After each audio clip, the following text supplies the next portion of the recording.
Welcome to the Loving This podcast, everybody. My name is Michael Gungor. I'm so glad that you're here. This is a series of podcasts within the Loving This podcast about my album that I just released a few weeks ago called Magnificat. And every week on this podcast, we're diving into the record, into one song per episode. And so far, it's been really fun. My intention with this podcast is both to help deepen the experience of the album for you, but also for it to be its own kind of thing. All the music and this podcast and everything I do is always designed to create space for you to go deeper into your own life, into your own heart. And it's an invitation into presence and awareness. And so, yeah, whether you enjoy the music or whether you're just here for some strange mystical ramblings, I'm so glad you're here. So today's song is Totally Meaningless, and I'm excited to get into this one because this is one of my faves on the album.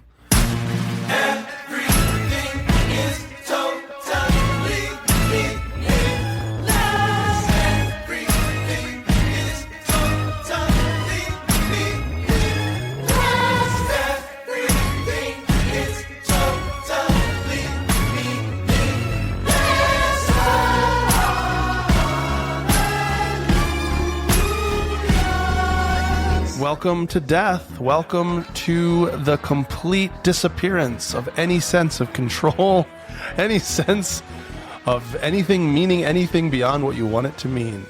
You're listening to Gungor Radio 88.5, positive and encouraging music.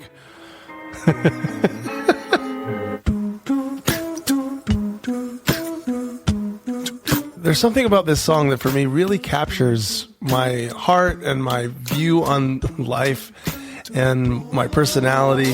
I actually remember when I first played this song for my daughter Amelie, who's probably one of the people who knows me best in the world. And she was like, I think that might be the most you song I've ever heard. And it made me laugh.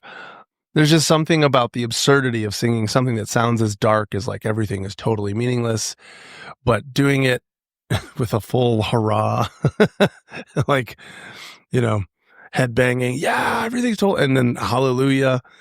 So it's a bizarre song a little bit on the surface, but there's something for me that's actually really profound about the idea of fully embracing reality and life as inherently meaningless. And on the surface, again, that sounds probably like a bummer to most people. But as we'll explore today, I think it actually creates the potential for it to be created into something infinitely meaningful. So we'll get into that. But to start the journey on this song, I mean, I guess I should just play you where it started as a song. This is the first demo of the song, and I actually forgot about this version entirely. That's been one thing that's been fun for me about making this podcast so far, is going back to some of the earlier versions, some of the earlier sessions of the songs and being like, oh my gosh, I forgot this is where it started. This one started as a completely different thing. It was called Mr. Jones. And yeah, I didn't even remember that that's how this song started. So I'm going to play that for you in just a second here. But while I'm talking about songwriting here, I would just love to let you know about the Mystic Hymnal Songwriters Retreat that's going to be coming up in October. There's a few more slots that we have for it for songwriters that are interested in making beautiful, singable, and kind music. So if that sounds interesting to you or anybody you might know, please send them our way. But you can go to michaelgungor.com and just send us an email and we'll get you some more info on that. Okay, so now I'm going to play you what eventually became Totally Meaningless, but started as Mr. Jones. Hello, Mr. Jones, how are you? Well, thanks, I'm doing all right. Quite the weather we're having out there tonight.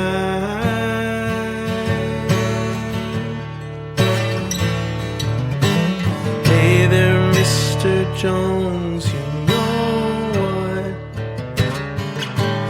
I know I said I was all right. Truth is I am not just one thing. Okay, so this was all recorded back in June of 24. And I was starting to sing about like IFS stuff or internal family systems. I talked a lot about it on the first episode. It goes in a little different direction here. I'll just let you finish through this chorus. Well, I'm a little hungry, a little horny, a little small, like it's easy to ignore me. I'm a little worried, I'm feeling happy. I feel like perfect peace and like I can't breathe. I feel a little silly, a little angry. I feel like flipping out so you can hold me. Feel a little lonely. Okay, so that's the Mr. Jones version of the song. Starting to tap into some of those little parts inside. And then it became another version of it, which is called Hello Future Me. Hello future me, how are you? I hope you are enjoying my life. I hope that all these choices I'm making turn out. You might notice that the acoustic guitar part eventually became the background vocals part in the current version. I keep throwing wood on the fire. I keep losing count of the cost. Don't know if it's because I'm growing or if I'm lost. 'Cause I can't see a damn thing except for what's here, and I keep staring in and on me, feeling like you're watching from the flip side. Will you judge me for the things I didn't even know yet? 'Cause I don't know yet what I should fall back. I guess I'm gonna do whatever grabs me, what makes me happy. Is that a bad thing? No, I hope.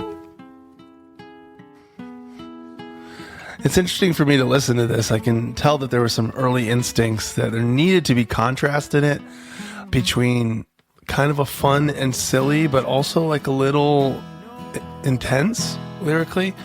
And I feel like that made it through to the final iteration of the song, but it just took a minute to get there. So let's dive into the concept that finally brought the song home, which is the idea that everything is totally meaningless. That's fun.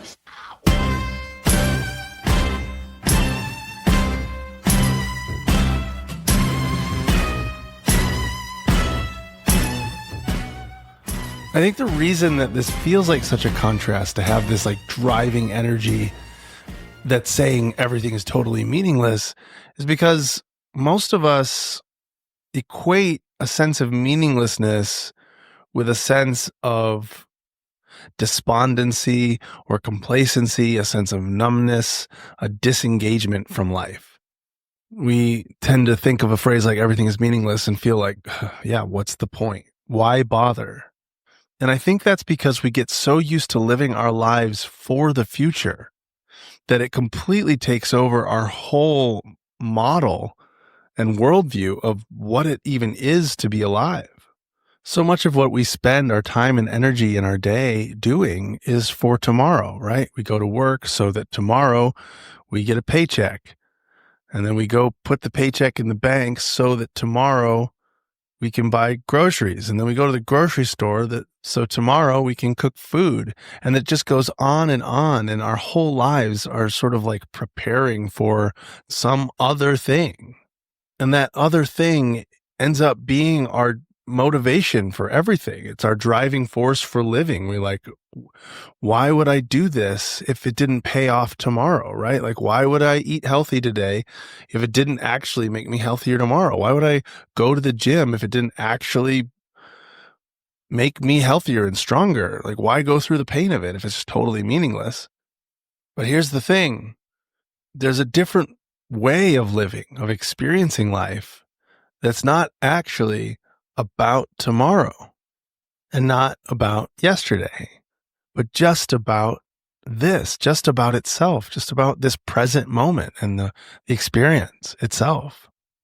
Like, I think most of us, I hope most of us have these experiences regularly where there's something that you just kind of stop thinking for a second. You stop trying to make it get somewhere else and you actually just taste the food that you're eating, or you just for a moment actually hear the music that you're listening to, or you just feel the sensation that you're feeling. When you live life that close up, like in it, fully in it, rather than abstractly, rather than always trying to get something from life as a separate entity, just being life. And from that place, from this place, then you're free. You're free to live however you want. You're free to make life mean whatever you want, as opposed to being sort of a separate party to it, like under its thumb.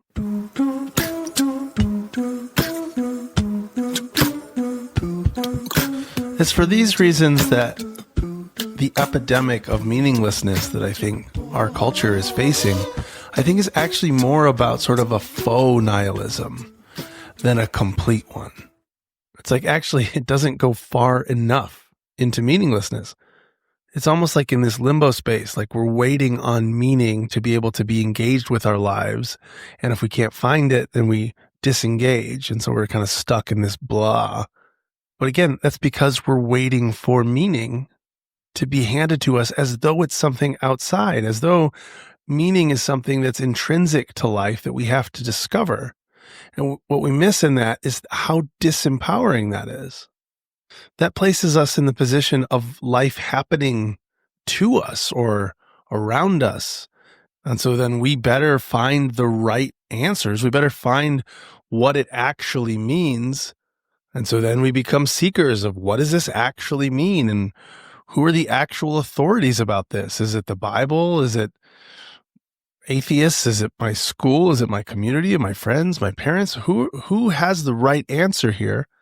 And then when we figure out we do and they don't, they become the enemy to actual meaning. Now they're the ones that are hurting humanity, and we're the ones who can save it. It's the whole cycle of scapegoating and humanity fighting and creating us and them. It's all around meaning. What is all of this for? What is the purpose of life? Who are we? These questions form our religions and our politics and our systems. And when we believe that meaning is intrinsic to life itself as opposed to something we create, then we're always either in the victim chair or we're trying to be saviors and ending up being perpetrators of further victims. And it just completes the cycle and continues the cycle of humans living in this sort of dream nightmare, actually, scenario that we've created and not present to life as life. When we're present to life as life, we can make this whatever we want it to be.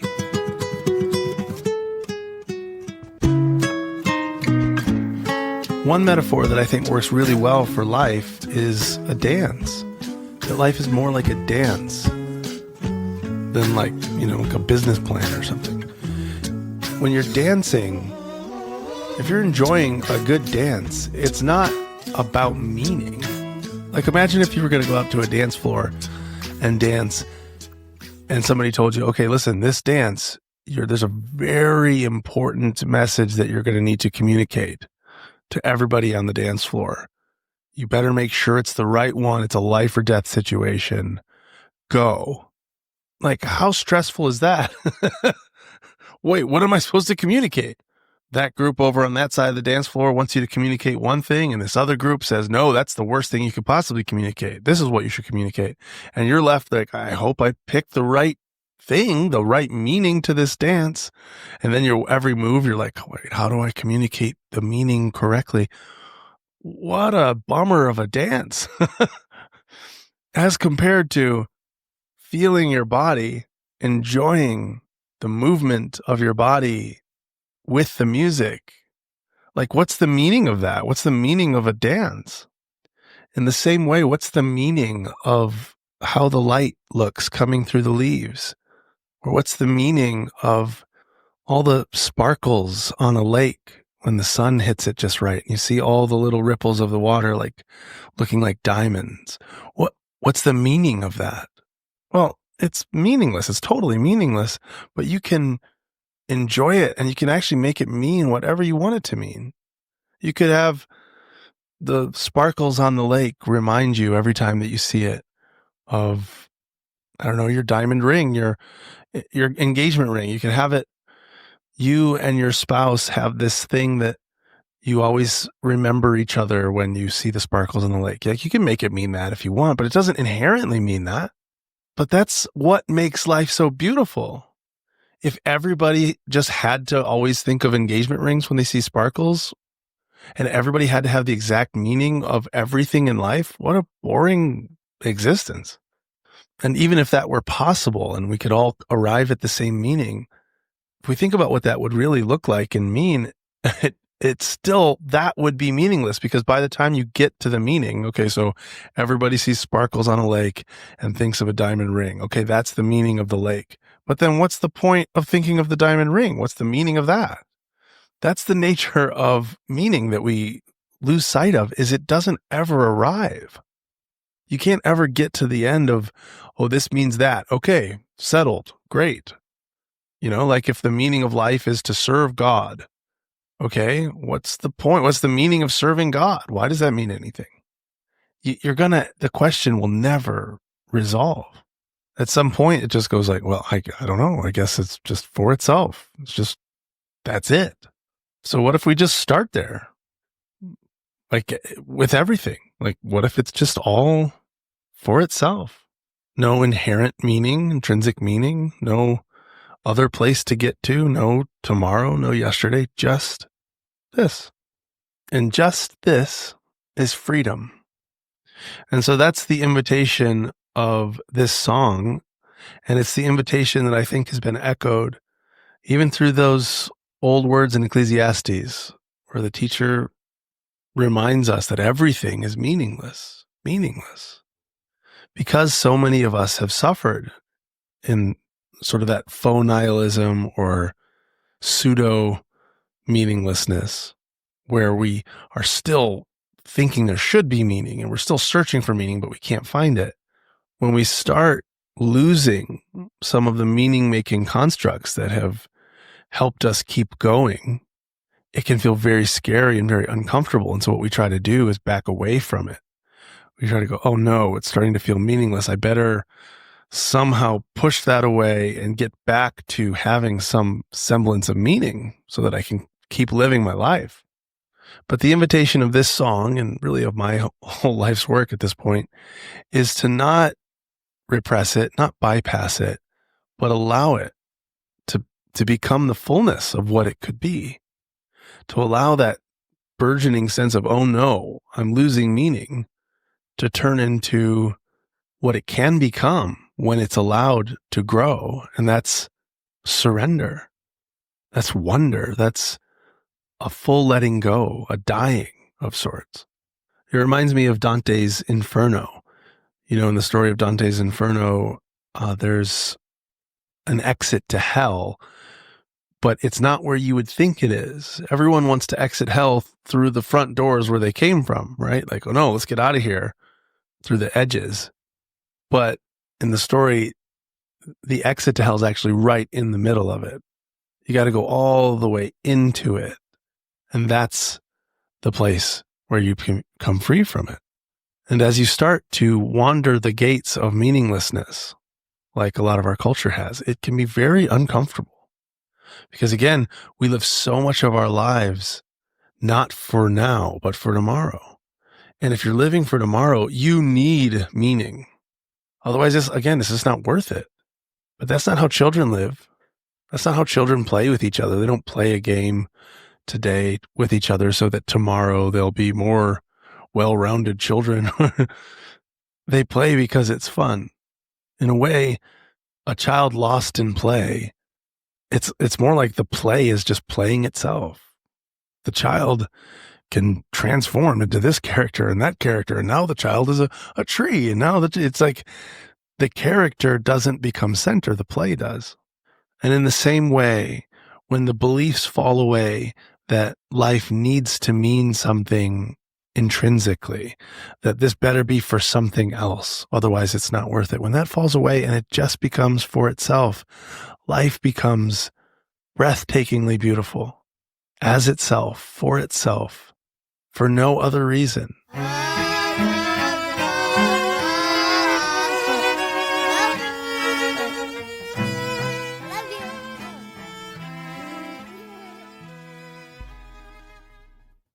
So let's talk for a second about why this idea of everything is meaningless is important here at this point of the record. So if you've been following the arc of this album so far, you might remember that there's a character who has faced their own mortality in the last song. There's sort of this like hedonistic adjacent engagement with like, come on, what do we got to lose? Let's just enjoy this life. It's temporary. But in that realization of mortality, in that realization that everything that we're doing is just basically signing our name in the water, in the words of Osho, there can be a despondency, a dark night of the soul that sets in. It can feel like we get in these habits and patterns of thinking and behaving that sort of like start to feel like their own prisons. Even things that were once pleasurable and exciting can start like losing their luster.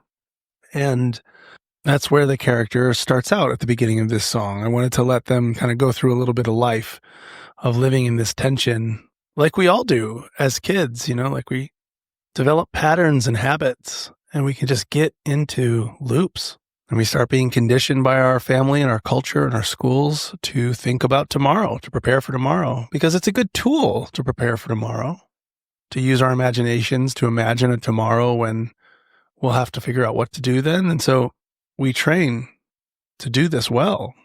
And as a species, we're incredibly efficient at this. But then, as we've been talking about, we can so get lost in it, where we start actually believing that we live in the world of tomorrow and yesterday. I've been running round in circles, grasping at the ghosts of what was. Scared of yesterday, doomed tomorrow, afraid that I'm done. Oh, and here's me trying out a little bit of beatboxing. I thought I lost the plot of my story. The destiny was somewhere outside.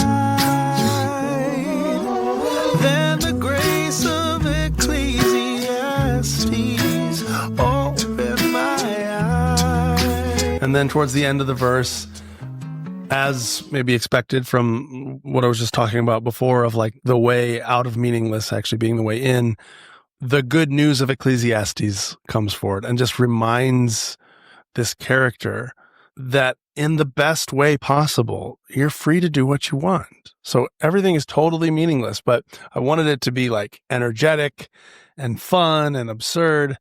And I wanted it to be acoustic instruments for some reason. I think maybe because it's almost a little funny having like violins and cellos and violas rocking out, Gah, gah. Like I like it, but it's not your typical rock band thing. So I don't know. There's something like a little absurd about acoustic guitar and strings being the real like rock and roll moment. Everything is totally meaningless. Everything is totally meaningless. Oh my gosh, I forgot about that until right now. Did you hear the cow moo in there? I put little like sounds in there. Here, listen to this again. Hear it? And one more time for me.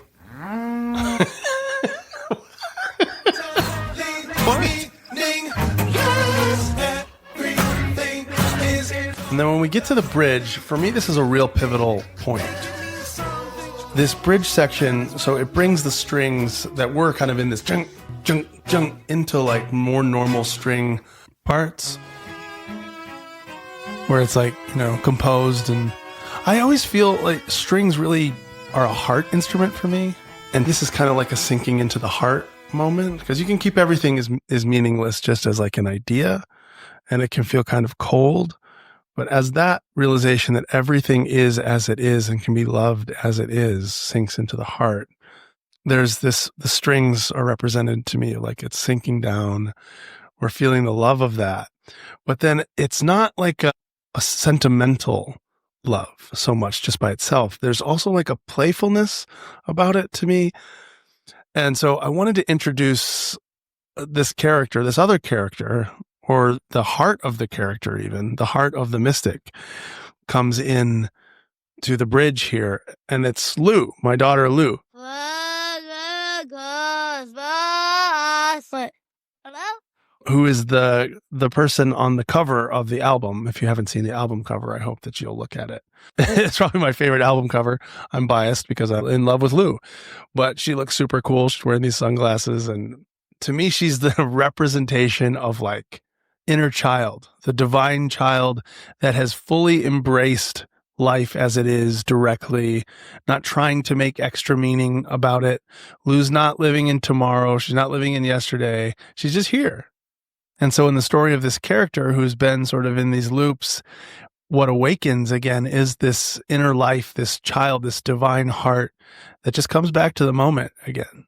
And it dances along with the strings in this like ridiculous way. Like she's just singing nonsense over this section that is like composed strings. Sounds very proper and formal, while she's going, nah, nah, nah, nah.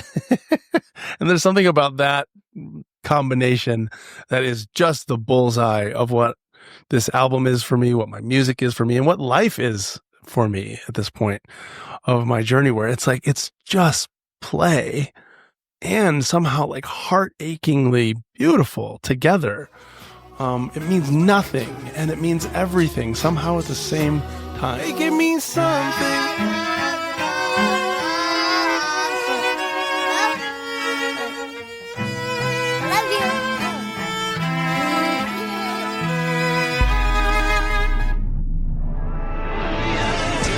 Oh, that's a little Easter egg there, that sound.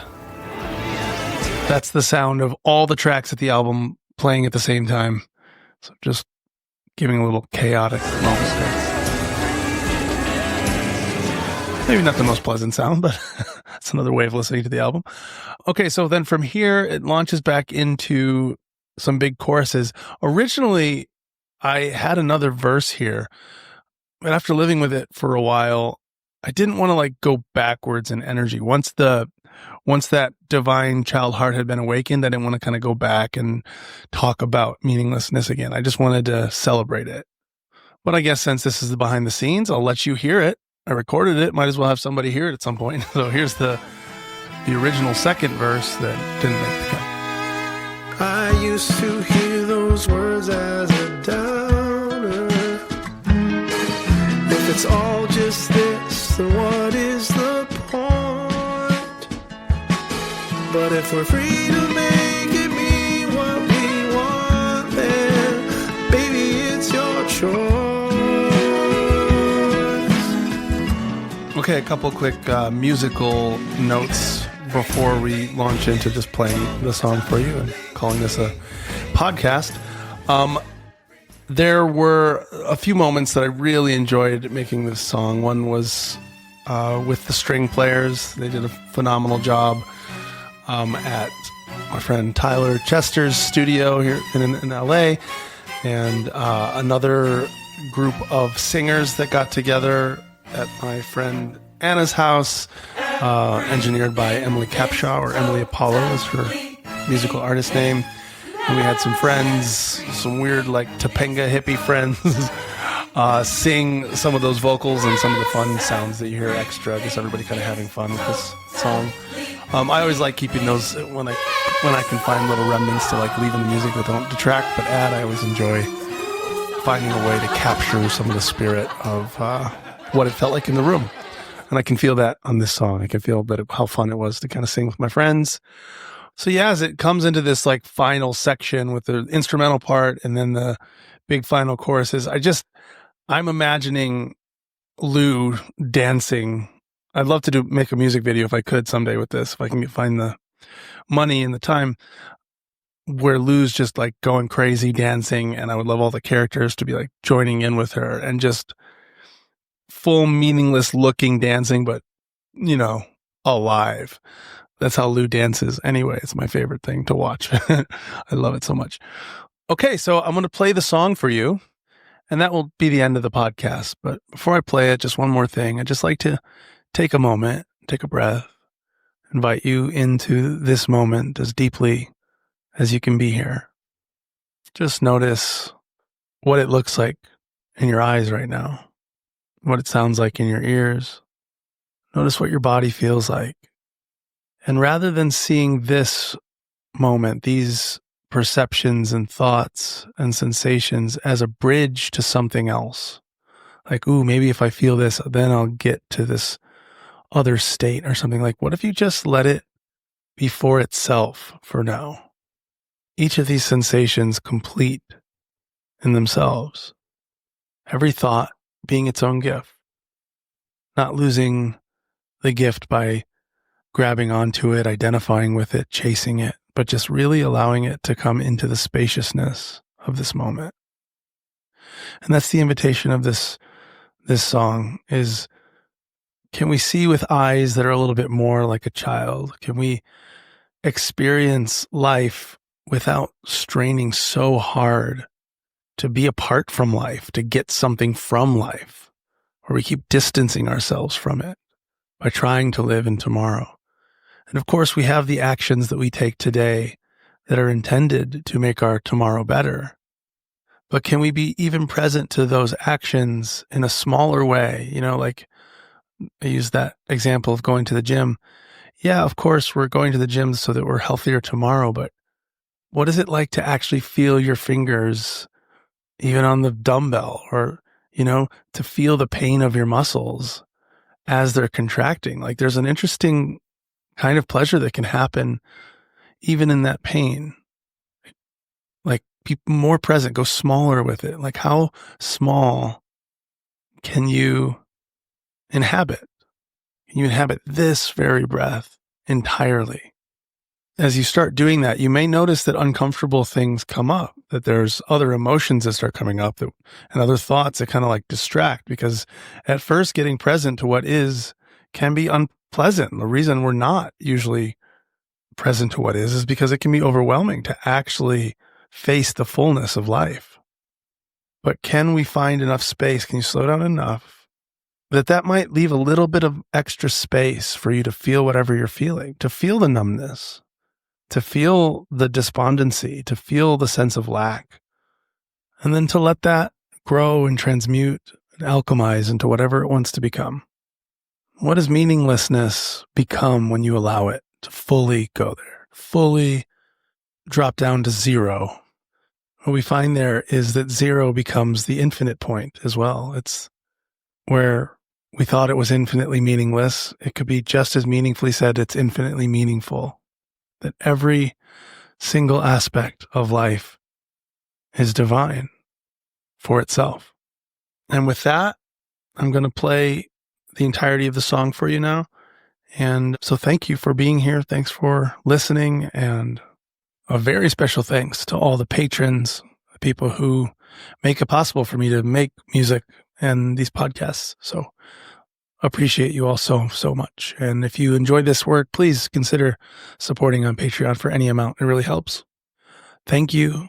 I love you. I've been running round in circles, grasping at the ghosts of what was. Scared that yesterday doomed tomorrow, afraid that I'm done.